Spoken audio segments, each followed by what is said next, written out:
করো ও আতিমুল হাজ্জ ওয়াল উমরা, এজন্য আমরা উমরা করব। দ্বিতীয় নম্বর ফজিলত, নবীজি হজের আগে উমরা করছে, এজন্য আমিও উমরা করব। তৃতীয় নম্বর, যেই ব্যক্তি উমরা করবে ওই ব্যক্তি নবীজি বলছেন সে যেন আমার সাথে সাক্ষাৎ করলো, সুবহানাল্লাহ। চতুর্থ নম্বরে উমরার ফজিলত, যেই ব্যক্তি উমরা করবে নবীজি বলছেন আমি তাকে সুপারিশ করে জান্নাতে নিয়ে যাব, সুবহানাল্লাহ। পঞ্চম নম্বরে উমরা করতে গিয়ে আমরা বাইতুল্লাহতে নামাজ পড়ি, এক রাকাত নামাজে 1,00,000 রাকাত নামাজ পড়ার সওয়াব পেয়ে যাব, সুবহানাল্লাহ।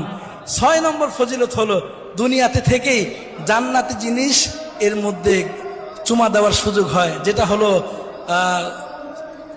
আসওয়াদ পাথর, হজরে আসওয়াদ, এর মধ্যে চুমা দেওয়ার সুযোগ হয়।